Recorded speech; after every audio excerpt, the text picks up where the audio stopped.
Hello. I normally don't talk politics on my Facebook. If I'm doing anything, I'm preaching the gospel. And you won't see this in this video, but I'm very angry. Uh, I remember a movie where guys yelled out the window and they cursed and said, "I'm not taking it anymore." I could easily do that. Um, the thing that bothers me is that I will be seen by so many as somebody who's picking up conspiracy theories, but I'm not.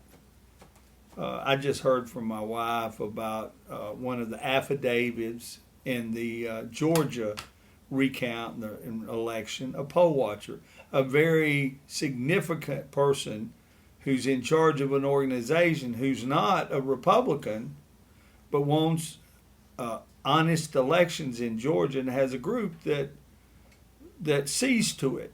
And as a poll watcher, he actually saw 20,000 votes come in one shot for Joe Biden, and Donald Trump went down a few thousand, which is really kind of rare, as he put it.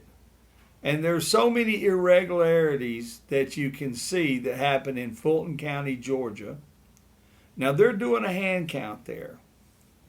And I hope they find this information, but there's been all kinds.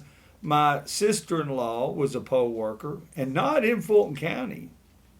And apparently she saw some things that were not correct and spoke about them.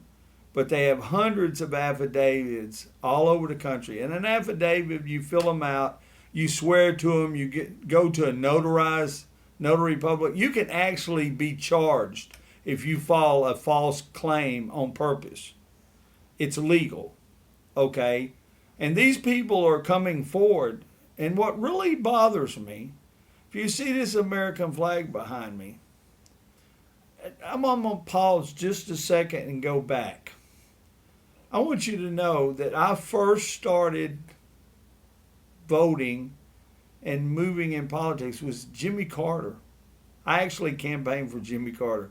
A young person, they always say, is not a liberal. He doesn't have a heart.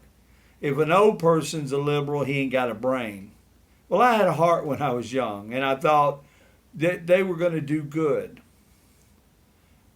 And I've been involved in politics, and as far as voting and watching and doing my duty as a citizen of the United States. I love this country. That's why this flag is behind me. Now, you know what really, really just burns me up? That you can go on NBC, ABC, CNN, CNBC, CBS. You will not find any information about these poll watchers who signed affidavits of errors.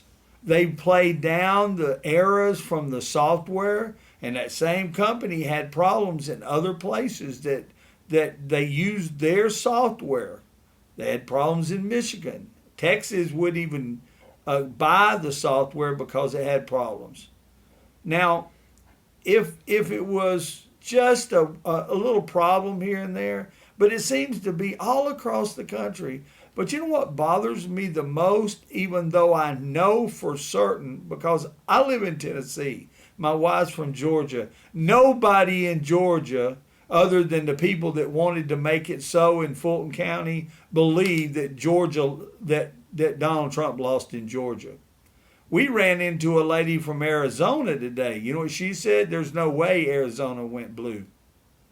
And these are people that lived their whole life, an older lady too. They've lived their whole lives in those states.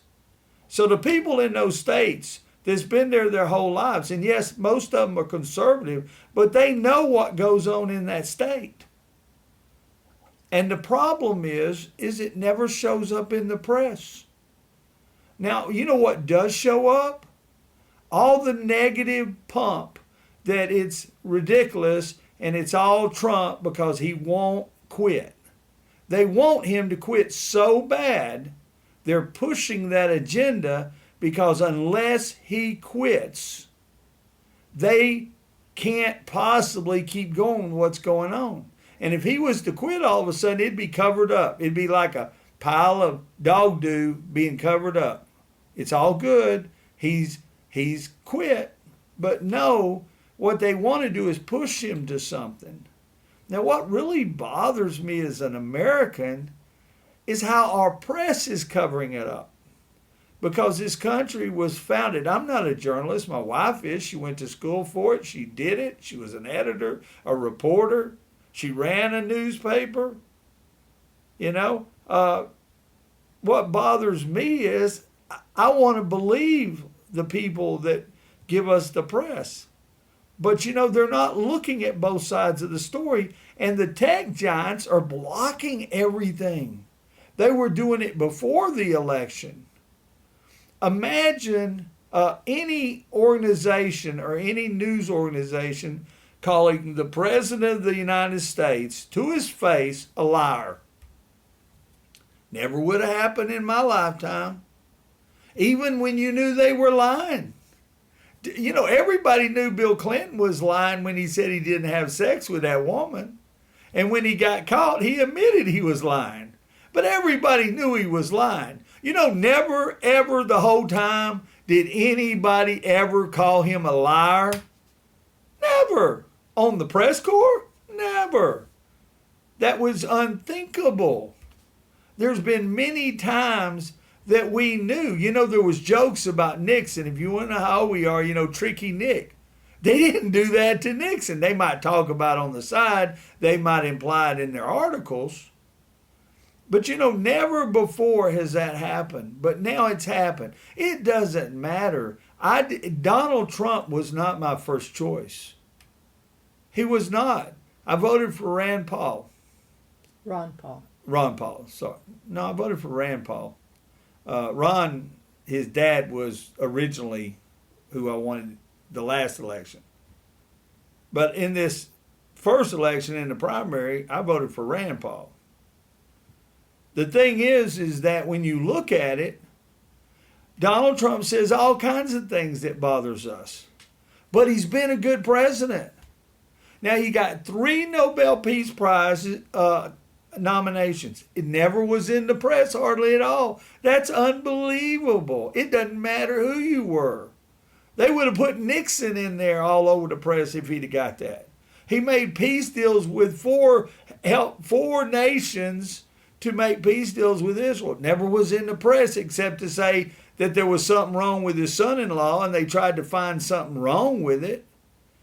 They're talking now, here we are, 2 weeks after the election. It's not been certified. It's not official. The only people that said Biden is president is the news organizations. But yet Biden is pushing, and the news is pushing, that Trump needs to give him security clearance and he needs to set up and immediately start doing overseeing the COVID thing. Well, you know what? They've already fixing to have a vaccine. Everything that Trump's been doing that the press never talked about is what they're trying to use to say they're going to fix it. You know, so the problem I have with this is not that these people hate Donald Trump. I can understand that. He's not always a likable guy. He's made me turn my head a couple of times like I'm going, oh, please, you don't have to say that way, Mr. President. But no matter how much you hate somebody, he is the president.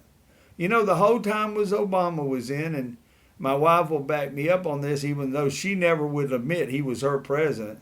I said, he's the president of the United States. I didn't vote for him. I don't like him. I don't think it's good, but I give him the respect of the office. They've not done that for Donald Trump. When everything was seen as wrong about their investigations, they just switched gear and came into another place. Now, I've had enough, okay? And I've had enough. I'm not going to scream and cuss and yell like in the movies when they did. But what I'm saying is no more. And I want every American who's fed up with this to say no more. Now, I'm going to tell you something. This probably will not show up on any of your Facebooks because they'll delete it or make sure it doesn't get seen by many people. But if you see this, I want you to say no more. The name of this video is No More. I can't take it. No more. And we need to stand up and say no more. Okay, we're not going to accept things moving along this way. Even the latest thing, they're doing lists. Now, if Joe Biden wants to be president to everybody, he needs to come out and say that's un-American, that's fascist, that's communism. That's in countries we don't want nothing to do with. And he needs to stand up to it. But he ain't gonna. Because he knows they stole or trying to steal this election. Now, whether you agree with that or not, you have to admit there's a lot of things that are so fishy. And if you've been around as long as I have, you done seen a lot of elections. Electrician. That's a joke. I'm an electrician by trade. Here's the thing, preacher in my heart, and the Lord uses me that way. But here's the thing. It's time to say no more. So I'm asking everybody that sees this, share it. I never do that myself because I don't like that kind of thing. But share it and say no more. Make your own videos and say no more. Send to your senators and your congressmen and say no more. Enough is enough. We're not going to take it no more. That's not grammatically correct, but it's good Southern language. And it's not cursing. We're not going to take it no more. And that's what I'm asking of you if you see this. And I know I'm not professional, but may God use this to have America rise up and say no more. You want a civil war? Let's give them one that's just a verbal, straightforward, stand to our feet and look at them and say no more. I'm not moving. You're not going to do it. No more. Thank you.